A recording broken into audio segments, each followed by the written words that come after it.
इस संसार में यदि भगवान की कृपा मूर्ति का दर्शन करने की इच्छा हो, जो कृपा का मूर्त स्वरूप हो,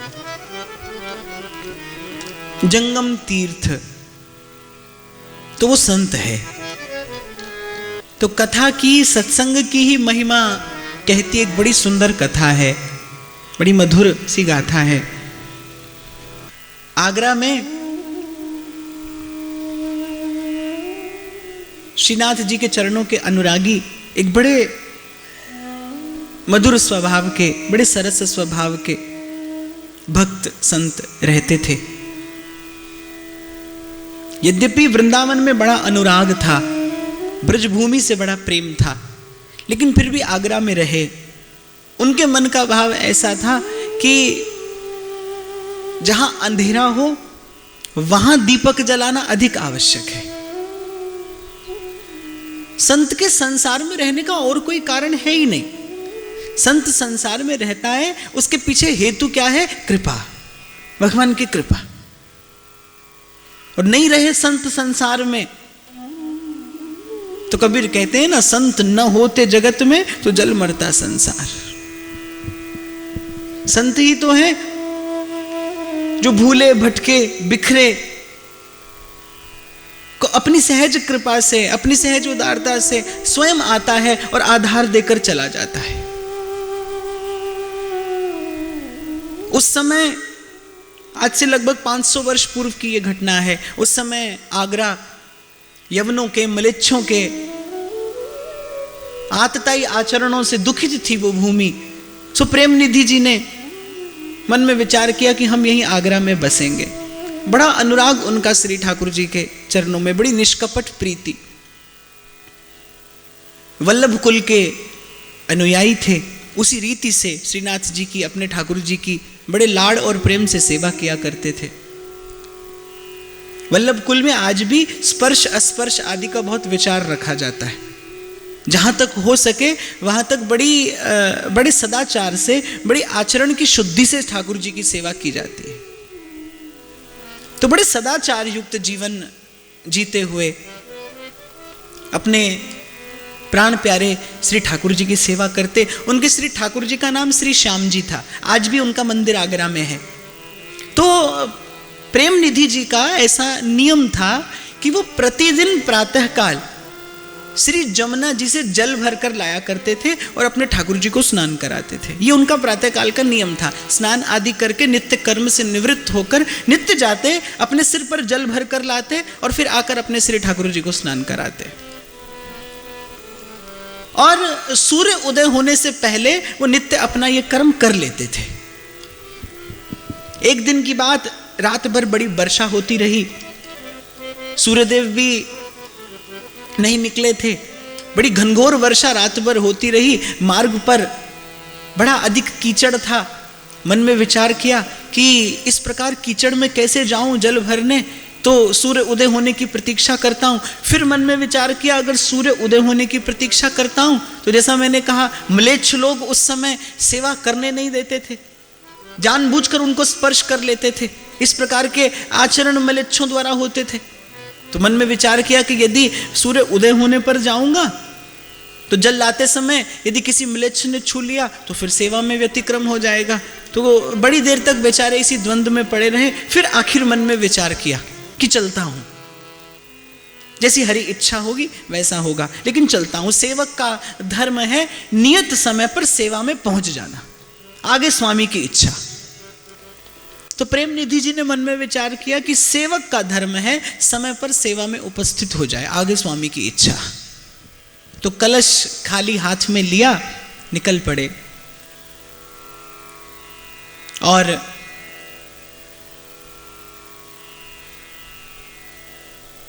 निरीह तो वो है जो भटकने के भय से चलता ही नहीं, क्योंकि जो चलता है, देखो, जो चलेगा वो भूलेगा भी, वो भटकेगा भी। आप में से, हम में से कौन ऐसा है जो बिना ही गिरे चलना सीख गया हो? जब कोई चलने का प्रयास करता है तो गिरना बिल्कुल स्वाभाविक है, अवश्यंभावी है, गिरता ही है व्यक्ति, पर संभल जाता है। ठीक ऐसे ही आप भी चलेंगे सेवा के मार्ग पर, परिस्थितियां प्रतिकूल होंगी। मैंने तो कल कहा था कि संसार का स्वभाव क्या है कि भजन के मार्ग पर चलते को खींच कर ले आना अपनी, और ये संसार का स्वभाव है। संसार का स्वरूप क्या है? ताप, और संसार का स्वभाव क्या है? पाप। ये संसार का स्वरूप और स्वभाव है। पर आप चलिए, क्योंकि यदि आप चलेंगे, जैसा मैंने पूर्व निवेदन किया, आप शुभ संकल्प करिए, भगवान उसकी पूर्ति करेंगे। आपके सहायक होंगे प्रभु आपके शुभ संकल्प में। जो संकल्प निष्काम होगा, जो संकल्प सबके सुख के लिए, सबके आनंद के लिए होगा, उसमें भगवान सहायक बनते हैं। और जब प्रभु सहायक बनते हैं, फिर किसी अन्य आश्रय की आवश्यकता नहीं होती। तो प्रेम निधि जी उस घने अंधेरे में, बड़ा कीचड़ मार्ग में, किसी प्रकार स्वयं को बचाते हुए चलने का प्रयास करने लगे। अभी 2 कदम चले थे और देखा कि आगे कोई व्यक्ति मशाल लिए चल रहा है। तो प्रेमनिधि जी ने मन में विचार किया कि ठीक है, जब तक मशाल की रोशनी है तब तक इसके पीछे पीछे चलता हूं, और फिर आगे देखा जाएगा। तो निकलते ही वो मशाल लिए वो व्यक्ति मिल गया। कुछ दूर आगे गया तो उस व्यक्ति ने, मशाल में तेल कम हो रहा था, उस व्यक्ति ने मशाल में तेल कम होता देखकर तेल डालने के लिए वो एक घड़ी रुक गया। प्रेमनिधि जी भी उसके पीछे रुक गए। उसने मशाल में तेल डाला और वो चलता चलता बिल्कुल ठीक जमुना के किनारे पहुंच गया। प्रेमनिधि जी ने स्नान किया, जमुना जल भरा, सिर पर रखा, यहां वहां देखा तो फिर वही मशालची दूर खड़ा है। फिर चल दिया उसके पीछे पीछे, घर पहुंचाकर चल दिया मशालची। प्रेमनिधि जी मन में विचार करते रहे कि ये आज कैसी घटना घटी, लेकिन सुना था कि भक्त के सहायक भगवान होते हैं, किसी न किसी रूप में भक्त को सहायता मिल ही जाती है। किसी को भेज दिया होगा प्रभु ने, किसी को प्रेरणा कर दी होगी प्रभु ने, जिससे मेरे सेवा के भाव में व्यतिक्रम ना हो जाए। धर्म किसका है? भक्त का। रक्षा करता है कौन? भगवान। सेवा का भाव किसका है? भक्त का, सेवक का। लेकिन उस मर्यादा की रक्षा करते हैं स्वयं प्रभु।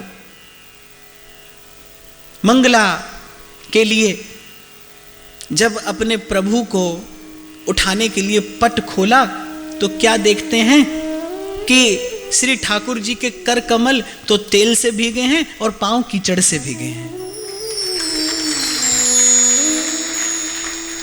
मनमोहना मुरलीधरा हे नंद नंदना हे राधा माधवा। हृदय से लगाकर रो दिए प्रेमनिधि। प्रभु, मुझे तो केवल ये विचार था कि जमुना जल आपको प्रिय है, जमुना जल से स्नान करना आपको प्रिय है, पर आपने स्वयं इतना कष्ट किया केवल इस कार्य के लिए। देखा हाथ उस तेल से भरे हैं, और जो तेल मशाल में डाला जाता है ना, उसमें सुगंध नहीं होती, दुर्गंध होती है। हाथ उस तेल से सने हैं और श्री ठाकुर जी के चरण कमल कीचड़ से लथपथ। तभी भक्त कहते हैं, ऐसे रसिक किशोर प्रभु जिन न भजे चित लाए। ऐसे भक्त के भक्त का भजन जिसने नहीं किया, उसने जीवन पाकर पशुता नहीं की तो क्या किया, आत्मघात नहीं किया तो क्या किया, पाप नहीं किया तो क्या किया। जिसने इन्हें भजा नहीं, जमुना जल तो धरा ही रह गया, अपने अश्रुओं से ही स्नान करा दिया प्रभु को। बड़े भाव से जल भर कर लाए थे, मधुर मधुर कीर्तन करते हुए श्री ठाकुर जी का बड़ा सुंदर श्रृंगार पूर्ण किया। कथा बड़ी सुंदर कहते थे। लेकिन इस घटना के बाद से प्रेमनिधि जी के भाव में एक विशेष प्रकार की प्रगाढ़ता आ गई, एक विशेष प्रकार की गंभीरता आ गई, जो किंचित किंचित प्रारब्ध वशात या शरीर के स्वभाव वशात जो किंचित मन की चंचलता थी वो भी नष्ट हो गई, बड़े धीर गंभीर हो गए। कथा में भी एक अद्भुत प्रकार का रस प्रकट होने लगा। प्रेमनिधि जी की कथा में एक बड़ा अद्भुत प्रकार का रस जो श्रोता को एक भाव विमुग्ध कर दे, जो श्रोता को एक बार तो भगवान के निकट ले जाकर खड़ा कर दे, ऐसा कोई रस प्रकट होने लगा, अनुभूति हो गई थी। जब कहा जाता है उन शब्दों में यदि आत्म अनुभूति और मिल जाए, उन शब्दों में यदि आत्म अनुभूति जन्य विश्वास और मिल जाए, तो फिर शब्द सीधे हृदय पर जाकर चोट करता है। तो प्रेम सत्य स्वरूप प्रभु का अनुभव हुआ, अनुभूति हुई, भाव में मगन रहने लगे प्रेम निधि। अब उनके मुख से जो निकलता वो सच में प्रेम की निधि होता। उनका एक एक शब्द प्रेम की, उनका एक एक शब्द भाव की निधि होता चला गया। दूर दूर से लोग कथा श्रवण करने के लिए आने लगे। अच्छे अच्छे घरों की स्त्रियां, माताएं, बहनें कथा का आनंद लेती। विमुख लोगों को बड़ी पीड़ा हुई। दुष्टों ने जाकर उनकी शिकायत बादशाह से कर दी। संसार क्या है, कलंक लगते कितनी देर लगती है। आज राह चलता आदमी किसी साधु पर आक्षेप लगा दे तो आपके मेरे जैसा व्यक्ति भी मन में एक बार तो ये सोचने लगेगा कि भाई कुछ ना कुछ तो अवश्य होगा। ये स्वभाव है मनुष्य का। उसे गुण देखने की दृष्टि प्राप्त करने में तो जीवन लग जाता है, लेकिन दोष बड़े सहज स्वभाव से दिखाई पड़ता है। क्यों? उसका भी एक कारण है, क्योंकि आप वही वस्तु देखते हैं जिससे आपका परिचय होता है। गुण से परिचय नहीं है, इसीलिए गुण चुन नहीं पाते। दोष से जन्म जन्म से हमारा परिचय है, दोष जन्म जन्म से भीतर है, इसलिए वो बड़ी सहज दिखाई देता है, वो बड़ी सहज अनुभव में आ जाता है, क्योंकि आपने ही भीतर है। जब तक आपको दोष दिखता हो तब तक आप कसौटी बनाइएगा इसे कि तब तक वो कहीं ना कहीं आपके भीतर है, तभी आपको दिखाई पड़ता है, तभी वो आपके अनुभव में आता है। भक्त कोटि कोटि अपराध करके भी यदि भगवान के सन्मुख चला जाए तो भगवान की दृष्टि में अपराध आते ही नहीं। वो गुण निधान है, वो गुण निधि हैं, उनकी दृष्टि केवल गुण पर जाती है। इसलिए ध्रुवदास जी कहते हैं, अवगुण करे समुद्र सम, गिनत न अपनो जान, राई के सम भजन को मानत मेरू समान। कोई नेक सा भजन करे तो प्रभु उसे अपनी उदारता से कितना श्रेष्ठ सम्मान दे देते हैं। कोई नेक सा भजन करे। जो सभीत आवा सरनाई, राखों ताई प्राण की नाई। बोले कोई भयभीत होकर अगर आ जाए मेरी शरण में तो उसे प्राणों के समान रखता हूं मैं। ऐसा प्रभु का स्वभाव है। तो कुछ दुष्टों ने, कुछ विमुखों ने आक्षेप करते हुए बादशाह से शिकायत कर दी कि ये तो चरित्रहीन है, स्त्रियों को कथा सुनाता है और एक से एक बड़े घर की सुंदर वस्त्र आभूषणों से सजी धजी स्त्रियां आती हैं कथा में। तो इतनी स्त्रियां आती हैं, इतनी माताएं आती हैं, तो जरूर इसके चरित्र में कोई दोष होगा, इसके चरित्र में कोई दोष है। बादशाह को भी बात समझ में आ गई। उसने कहा बुलाओ। तो बादशाह के सैनिक पहुंचे। बादशाह ने हुक्म दे दिया कि जाओ गिरफ्तार करके लाओ। तो राजा ने हुक्म दे दिया, सैनिक पहुंचे। जिस समय पहुंचे, श्री प्रेमनिधि जी जल की झारी भरकर अपने श्री ठाकुर जी के निकट रखने का सेवा कर रहे थे, पर उन दुष्ट सैनिकों ने वो झारी भी नहीं रखने दी। उसी समय ले जाकर प्रेमनिधि जी को बादशाह के सन्मुख उपस्थित कर दिया। और भक्त का लक्षण, हमें ऐसे भी वाह है और हमें वैसे भी वाह है। बड़ा अद्भुत सा संतोष भक्ति महारानी कृपा करके देती है।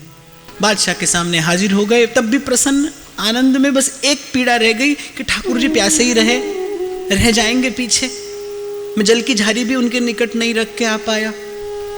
बादशाह के सन्मुख खड़े हैं, जाने अब कौन सा दंड दे देगा, जाने कौन सा अत्याचार करेगा। लेकिन उस समय भी उस भक्त हृदय को, उस रसिक हृदय को यह चिंता है कि श्री ठाकुर जी प्यासे रह गए। उन्हें जल कौन पिलाए? भावना आपको ले जाती है। मैं अभी आपसे कह रहा था, कोई एक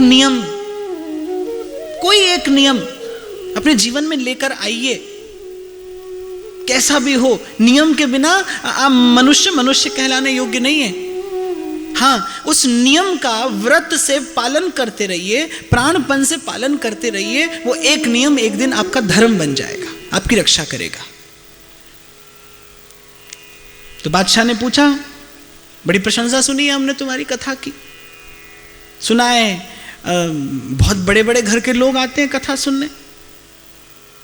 बोले, हुजूर हम तो कथा सुनाते हैं, अब बड़ा क्या और छोटा क्या। तो बादशाह ने कहा कि बात बनाना तो तुम्हें बहुत आता है, हम जानते हैं। तो बादशाह पूछता रहा, प्रेम निधि जी निर्भय होकर उत्तर देते रहे। उसकी निर्भयता से बादशाह और चिढ़ गया। कहा कि ठीक है, अभी तो ले जाकर इसे कैद खाने में डाल दो, फिर कभी इसका निर्णय करेंगे, फिर कभी इसका फैसला करेंगे।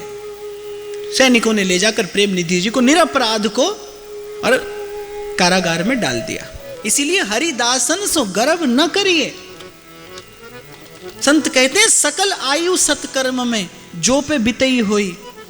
किसी ने सकल आयु सत्कर्म किए हों, शुभ कर्म किए हों, दान पुण्य तीर्थ व्रत धर्म का पालन, सकल आयु सत्कर्म में जो पे बितई होई, फिर भक्तन को अपराध एक छिन में डारत खोई। एक भक्त का अपराध सब नष्ट करता है, सब समाप्त कर देता है। और भक्त द्रोह को जतन नहीं, इस अपराध से मुक्ति का कोई उपाय नहीं। भक्त द्रोह को जतन नहीं, होत वज्र की लीक। भक्त का अपराध छूटता नहीं। राजा ने कैद खाने में डाल दिया। बादशाह रात को श्री ठाकुर जी हजरत उसके पीर का भेष बनाकर उससे बोले, प्यास लगी है, पानी पिलाओ। तो बादशाह ने कहा कि वहां आब खाने में पानी रखा है, जाकर पी लीजिए। तो लात से प्रहार किया श्री ठाकुर जी ने, और ऐसा भय दिखाया कि थर थर कांपता बादशाह उठा, सब लोगों को बुलाया। समझ में आ गया। श्री ठाकुर जी ने कहा कि तू एक साधारण सा बादशाह, तू स्वयं अपने हाथ से उठाकर पानी नहीं पीता, तुझे प्यास लगती है, तेरे 10 नौकर तेरी सेवा में प्रस्तुत होते हैं तुझे जल पिलाने के लिए। तू एक साधारण सा बादशाह, जब तू अपने सेवक के बिना पानी नहीं पीता, तो मैं तीनों लोगों का शहंशाह, मैं अपने सेवक के बिना कैसे पानी पीऊं? तो बादशाह ने कहा कि मैं पिलाता हूं, तेरे हाथ से क्यों पीऊं? तू किसी म्लेच्छ के हाथ से जल पीता है? नहीं पीता। तू किसी शूद्र के हाथ से जल पिएगा? नहीं पिएगा। तो मैं तेरे हाथ से क्यों कर जल पीऊं? अपने सेवक के ही हाथ से पीता हूं। मुकत भुगत जुगत तेरी सेवा, जित तू आप करा, तहाँ बैकुंठ जहाँ कीर्तन तेरा, आपे सरधारा। राजा को समझ में आ गई कि किसके हाथ से जल पीना चाहते हैं। उसी समय आधी रात को बुलाया, प्रेम निधि जी को चरणों में पड़ गया कि मुझसे आपका बड़ा भारी अपराध हो गया, आप जाइए, आपके साहिब प्यासे हैं और आप ही के हाथ से जल पिएंगे। प्रभु की करुणा का स्वयं पर विचार करके गदगद हो गया प्रेम निधि जी का हृदय। तो बादशाह ने बहुत सा अन्न धन वस्त्र जमीन जायदाद भेंट करनी चाहिए,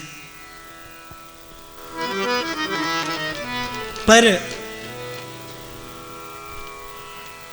भक्त चलते चलते पहुंचता है कहीं ऐसी जगह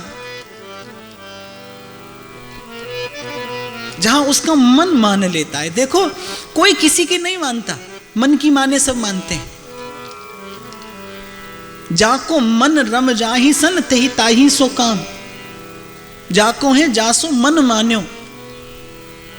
पर ये भजन का, ये भक्ति का भाव ले जाता है मन को किसी ऐसे स्थान पर, आरोहण करते करते, एक एक सीढ़ी चढ़ते चढ़ते ये भावना कहीं एक ऐसे शिखर पर पहुंचती है जहां जाकर भक्त हृदय देखता है। फूलों की ताजगी में, तारों की रोशनी में, फूलों की ताजगी में, तारों की रोशनी में, जो बात तुमने देखी, देखी नहीं किसी किससे नजर मिला, तुम्हें देखने के बाद। जिसका मन भरा है उसके प्रेम से, उसके लिए तीनों लोगों का वैभव मिट्टी के ढेले के समान। बादशाह चरणों में पड़ा है, अपार अन्न धन वस्त्र, करिश्मा देख लिया बादशाह ने आज। किसी खुदा के बंदे का, एक खुदा के बंदे ने आकर खुदा की खुदाई दिखा दी। सिर उठाने की हिम्मत नहीं हो रही बादशाह की। प्रेम निधि जी ने कहा कि जीवन को चलाने के लिए जितना चाहिए उतना मेरे श्याम सुंदर मुझे देते हैं, उससे अधिक की आवश्यकता नहीं लिया प्रेम निधि जी ने। लौट आए अपनी कुटिया पर। बादशाह ने कहा कि कोई सेवा तो स्वीकार करिए हमसे, मैं आपकी कोई खिदमत तो कर सकूं। तो प्रेम निधि जी ने विचार किया कि बादशाह दे रहा है, मैं कुछ ऐसा इससे मांगू जिससे सबको सुख हो। तो उस समय जैसा मैंने कथा के आरंभ में कहा कि वहां म्लेच्छ लोग भावुक जनों को, भक्त जनों को भजन नहीं करने देते थे, भांति भांति की व्यतिक्रम, भांति भांति की बाधाएं उपस्थित करते थे। तो प्रेम निधि जी ने कहा कि केवल हमारे लिए नहीं, जो जो भक्त भजन करते हैं उनकी भजन भावना में कोई विक्षेप उपस्थित ना हो। आप अपने सैनिकों पर ये राज आज्ञा, आप ये राज आज्ञा दीजिए कि भजन करने में सब स्वतंत्र हो, अपने प्रभु का भजन करने में सब स्वतंत्र हो। बादशाह ने प्रसन्न होकर उनकी बात स्वीकार कर ली, बड़े आदर और सम्मान से उनको वापस उनकी कुटिया पर भिजवाया। प्रेम निधि जी के मन में जो वो सुदृढ़ विश्वास देखा बादशाह ने, वो सुदृढ़ विश्वास किस बात का फल था? कथा कहते कहते, भगवान का गुण गाते गाते वो जो गुण हैं वो आपके भीतर प्रकट होने लगते हैं। प्रभु पदे पदे आपको उसकी अनुभूति कराते चलेंगे, पग पग पे प्रभु अपना अपना अनुभव कराते चलेंगे। और तीसरी बड़ी सुंदर बात जो प्रेम निधि जी के चरित्र से निकल कर आती है वो क्या कि जब बादशाह ने पूछा क्या लेंगे आप, कोई खिदमत तो आप स्वीकार करिए, तो संत के मुख से सबसे पहली बात क्या निकलती है कि सब लोग स्वतंत्र होकर भजन कर सकें, सब लोग निर्वाद भजन कर सके, कोई ऐसी व्यवस्था कर दीजिए। वैष्णव जन तो तेने कहिए जो पीर पराई जाने रहे। और भरोसा रखिए इस बात का, जब आप सबके सुख की कामना करेंगे, जब आप सबके सुख की मंगल कामना से अभिपूरित हो जाएंगे, तो सबसे पहले जिसका मंगल होगा वो स्वयं आप होंगे। जब आप सबके सुख की कामना करेंगे तो सबसे पहले जो सुखी होंगे वो आप होंगे। सबके हृदय में भाव का ये बीज किसी प्रकार से पड़ जाए, भगवत कृपा से फले फूले। इसी भाव के साथ आज का ये भाव श्री युगल सरकार के श्री चरणों में निवेदन करते हुए, श्री महाप्रभु के श्री चरणों का स्मरण करते हुए आप सबके हृदयस्थ प्रेम प्रभु को प्रणाम। रंगीलो राधा वल्लभ लाल जय जय, श्री वृंदावन भरत संग लाडली बाल जय जय जय, श्री वृंदावन यमुना नील मणिन की माल जय जय जय, श्री वृंदावन प्रेम सुरस बरसत सब काल जय जय जय, श्री वृंदावन सखिन संग राजत जुगल किशोर जय जय जय, श्री वृंदावन अध बुद्ध छवि सांझ और भोर, जय जय जय श्री वृंदावन। आनंद रंग को और न छोड़, जय जय जय श्री वृंदावन। प्रेम की नदी बहे चहोर, जय जय जय श्री वृंदावन। दुर्लभ प्रिय प्यारी को धाम, जय जय जय श्री वृंदावन। चहुँ दिस गूंजत राधा नाम, जय जय जय श्री वृंदावन। मैंने नीर की श्यामा श्याम, जय जय जय श्री वृंदावन। अनुवालित परम विश्राम, जय जय जय श्री वृंदावन। धन धन श्री किनका प्रसाद, जय जय जय श्री वृंदावन। पाए सब मिटे हैं विषय विषाद, जय जय जय श्री वृंदावन। सबे सुख एक सेठ के स्वाद, जय जय जय श्री वृंदावन। सर्वसुमान्यो हित प्रभुपाद, जय जय जय श्री वृंदावन। धन धन ब्रिजवासी बड़ भाग, जय जय जय श्री वृंदावन। जिनके ही सहज अनुराग, जय जय जय श्री वृंदावन। लेत सुख रास हिंडोला भाग, जय जय जय श्री वृंदावन। गावत जीवत जुगल सुहाग, जय जय जय श्री वृंदावन। हवेली वृंदावन की बेल, जय जय जय श्री वृंदावन। चाह कर करे जुगल रस केल, जय जय जय श्री वृंदावन। नंद मुस्कात हंस भुज मेल, जय जय जय श्री वृंदावन। सिख दे कोटि मुक्ति पग पेल, जय जय जय श्री वृंदावन। पावन वृंदावन की धूल, जय जय जय श्री वृंदावन। परस के ताप सब दूर, जय जय जय श्री वृंदावन। हर सिख जनन की जीवन मूर, जय जय जय श्री वृंदावन। हित को राज सदा भरपूर, जय जय जय श्री वृंदावन। रसीली मनमोहन की रेण, जय जय जय श्री वृंदावन। कौन हरिवंशी समरस दयन, जय जय जय श्री वृंदावन। अगोचर नित विहार दर्शन, जय जय जय श्री वृंदावन। सलोनी पायुन कुंजन, जय जय जय श्री वृंदावन। हरिवंश चंद्र अमृत बर्ष, सकल जंतु तापन हरण। जय जय हरिवंश जगत मंगल पर, श्री हरिवंश चरण शरणम। जय जय हरिवंश चरण शरणम।